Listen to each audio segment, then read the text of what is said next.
How kind should you be? As kind as you possibly can. Who should you be kind to? To everyone you come in contact with. From taxi drivers to hotel clerks to waitresses to store clerks to people on the street and people in your office and people at home. Be kind to everyone. And here's why. A kind word goes a long way. Somebody's having a bad day and you don't know they're having a bad day. But somebody's really feeling bad and you offer up a kind word. Maybe it's just a friendly, hello, how are you? Maybe it's just taking a minute or two to listen to what somebody has to say. But your few words of kindness or your few minutes of attention could turn somebody's day around. Might make them feel more worthwhile, cared for. Be generous with your kindness. It'll go a long way. People will remember, whether you know them or not. If you're in a crowded restaurant and you're especially nice to the waiter, guess what? He'll remember you next time you come in. And then guess what'll happen? You'll get even better service. When you give kindness, it's not gone, it's invested. It'll come back to you 2, 5, 10, 100 times. Kindness, it's so important in every aspect of your life. It's so important in building good relationships with others. Now, here's what else is important. Sensitivity. Being touched by the experiences of others. Being sensitive to others. Understanding the plight of others. Opening up your heart and your mind and your attention to address the needs of others. The people you work with, the people you live with. Putting yourself in someone else's shoes. Seeing if you can what's going on in their heart. If there's a problem, you've got to be sensitive enough to ask some questions. Not one question, but many questions. Sometimes you won't even get through to the root of the problem until you've gotten 2 or 3 questions deep. Most people won't reveal the problem on the first question. You say, Mary, how are you today? How are things? And she says, well, everything's okay. And you can tell by the way she said it that everything's not okay. And most of us don't want to come right out and say what the real problem is unless 2 criteria are met. Number 1, we're talking to someone we can trust. And number 2, we're talking to someone who really cares.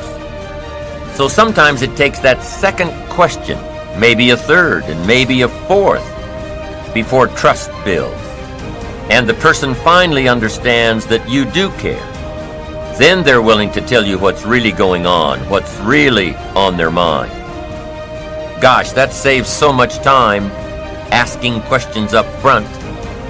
Did you ever talk for an hour and then ask a question, found out that you just wasted the previous hour? Learn to ask questions that will build the trust and communication between you and those you work with. Learn to express, not impress. If you want to touch somebody, express sincerity from the heart. Impress builds a gulf. Express builds a bridge. Identification. You want to be able to relate your thoughts and philosophies and experiences to someone who'll say, me too. I know what you mean. You don't want their reaction to be, so what? If you're meeting someone for the first time, you're simply getting acquainted, making contact. Here's where you start. Find something you have in common. Find something you can both identify with. Start with where they are before you try taking them where you want them to go. So if you're trying to talk to somebody who's been stricken in the heart, and you've had this experience, you can talk about being stricken in the heart. And it'll mean something. It'll have substance. It'll have depth. And if you start there, and then start building the bridge, you have identification. Then you start building rapport. And when you start building a rapport with someone, or when you want to enhance the rapport you have with someone, you need effective communication skills. You'll need the skills that'll help you work better with others to achieve their goals and achieve your goals. You need effective communication skills. Let me give you a few tips on good communication. Because to be able to get along well with others, to be able to work well with others, to be able to live well with others, you must be a good communicator. Number one, have something worth saying. Interest, fascination, sensitivity, and knowledge. Number two, now that you've got something worth saying, number two is say it well. And you've got to be able to translate it so it'll benefit someone. You must have a good delivery system for your substance and knowledge and awareness and understanding and experience. Learn to say it well. And here are some clues on saying it well. Number one, sincerity. The best communication occurs when both people are sincere, one sincerely wishing to learn or listen, and the other sincerely wishing to share. Number two in saying it well is repetition. Part of saying it well is simply practicing to say it well. Practice, practice, practice. Part of what I teach in sales training is practice. Practice. You start with something simple, and when you don't know much about what you're doing, practice is even more important. Let's say you're in sales and your presentation's not that good, and you wander around saying, "You wouldn't want to buy this, would you?" I'm telling you, maybe if you say that often enough during the day, somebody might say, "Well, maybe I would. What are you selling?" Now you can't say, "Mind your own business." No, once you've opened the door, you've got to go through it. Here's what happens if you practice in sales. You're bound to make sales. Somebody will say, "What are you selling?" and you've got to tell them. Maybe they'll want it. You're bound to get better. If you practice, you'll get better. You'll get better at your sales presentation. You'll get better at listening to your prospect. You'll get better at closing the sale. You'll get better at earning a living. Practice is just as valuable as a sale. Because here's what's valuable in sales: the skills. The sale will make you a living. The skills will make you a fortune. So, practice your presentation and your ability to communicate what you know. The people out there who say, "No, I wouldn't care for any," are just as valuable. Why? Because they took the time to let you practice your presentation. And especially when you're just getting started, you might want to pay them to listen to you practice while you stumble around. So, be thankful for the no's. Practice helps you develop skills. Skills make labor more valuable. If you just sell, you can make a living. If you skillfully sell, you can make a fortune. If you just talk, you can hold a family together. If you skillfully talk, you can build dreams and the future. The difference is skill. You can cut a tree down with a hammer, but it takes about 30 days. If you trade the hammer for an axe, you can cut the tree down in about 30 minutes. The difference between the 30 minutes and 30 days is the tool. And your best communication tool is your skill. So practice to get the skill of saying it well. Part of saying it well is sincerity. The next part is repetition. Now here's another part of saying it well: brevity. Sometimes you don't need too much, just enough. The more you know, here's what I found out. The more you know, the briefer you can be. Because you can learn to make words more effective. Jesus was brief when he was putting his team together. He just wandered around the countryside, and every once in a while he'd see somebody he wanted on his team and said, "You follow me." Now that's short. That's brief. Now why could Jesus be so brief and yet be so effective? Here's what I think. For all that he was that he didn't have to say. For all that he was that he didn't have to say. When you become bigger, when you become wiser, when you become stronger, you become a person of better reputation, so that when you arrive, maybe your reputation has preceded you. And when you get there, you don't have to say much.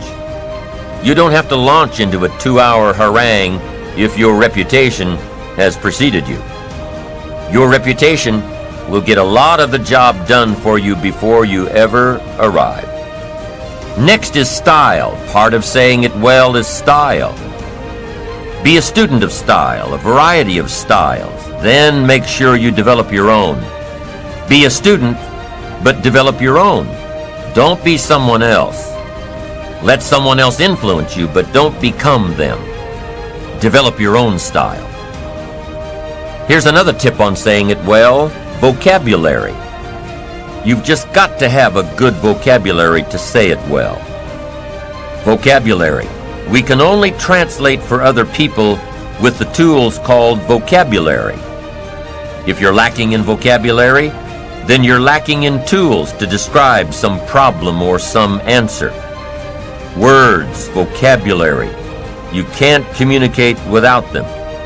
And you can't communicate well without a defined vocabulary. Every time you come across a word that's new to you, what should you do? Look it up. Every time you're in a conversation and the other person uses a word that's new to you, look it up. Now, most of the time you can figure out the meaning of a new word by how it's used. But if you can't, make sure you hold your response until you know for sure. Several years ago, some of my friends took a survey among prisoners, some rehabilitation program they were working on. And they weren't looking for this, but here's what they found. There's definitely a relationship between vocabulary and behavior. Interesting. This is what they found.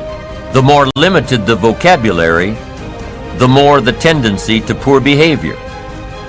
Wow. When you stop to think about it for a moment, it makes sense. Vocabulary is a way of seeing. It gives us insight, and only with your present vocabulary can you see. You can't use tools you don't have to see, to create light, understanding, awareness, comprehension, perception, vision. You can only have as much vision as your present vocabulary will give you. And if you're limited in vocabulary, then you can't see very well. What if a person could only see the world through a little tiny hole? Can you imagine the mistakes he'd make in judgment? He'd say, "Here's how it is." You'd say, "No, that's not how it is. Here's how it is." The guy says, "But I can't see it." How come he can't see it? He doesn't have the vocabulary to understand the translation. Now, vocabulary is also what we use as a tool to express what's going on in our heart, what's going on in our head. Translate our questions, translate our answers, our perceptions, what we see, to be able to say it. And I'm telling you, if you have a limited way of translating and expressing what's going on in your heart and what's going on in your head, you'll fall way behind. So you'd have twin problems without a good vocabulary. Number one, you wouldn't be able to see. Number two, you wouldn't be able to express. And your world would keep getting smaller and smaller and smaller, not having the vision, not having the tools. Finally, you wouldn't need a place much bigger than 10 by 12 to live. Why? That's about as big as some people's world is. That's all they've got, this little narrow world, making mistakes every day. Why? They can't see. Getting it wrong every day. They can't comprehend. They can't understand. No tools with which to translate. For good communication, number one is having something good to say. Number two is saying it well. And number three is reading your audience. You've got to read what's going on between you and the people you're talking to. Should you say what you're saying a little softer? Should you say it a little stronger? Should you explain it more? Should you be more clear and concise? Should you quit? A lot of the decision-making that's going on during a conversation with someone depends on how well you can read. how well you can tell what's going on in the minds of those you're trying to reach. Doesn't matter if you're looking into the face of a child or the face of a colleague or 1,000 faces in an audience. You've got to read what's going on. You've got to pay attention. So let me give you some ways to read. The first one is you've got to read what you see. You've got to read what you see. Search the face of a child and see if you're coming across. See if they look perplexed. See if they're getting it. See if they can't get it. Body language tells us a lot. Look at how the people you're talking to are sitting, what they are doing with their hands, their eyes. A guy's got his arms crossed, legs crossed, chin tucked down and frowning. You've got your work cut out for you. This guy's not going to be easy to reach. The lady's standing up from behind her desk. You've got to hurry. She's not going to listen to much more. You've probably got to pick up the pace and get down to it. So the first one is read what you see. Here's the second one. Read what you hear. You've got to be a good listener to be a good communicator. Get some feedback. Listen. To be a good parent, you've got to be a good listener. To talk well, you've got to listen well. That's so valuable. Get the feedback. Now what you hear may help you change gears. Be a little stronger. Be a little softer. Find a different illustration. This one isn't working. Search for another way to say it. Become sensitive to someone else's words. Not just by preparing to talk when the other person's through. Listen. Pick up those signals that the feedback of words gives us. Now, here's the third way to read your audience, and that is to read how you feel. Emotional signals. You've got to learn to pick those up. Pick up those feelings. Women just seem to have this part built in. Men can learn it, but women haven't. Woman says it doesn't feel right. Just doesn't feel right. Man says, what does that mean? It doesn't feel right. She says it's something. He says something. What is this something? She says, I'm telling you, something doesn't feel right. Now, men can learn it, but women haven't. Learn to read your emotion. Learn to read what others are feeling so you can adjust your communication, so you can adjust your approach, so you can get your message across, so you can communicate well.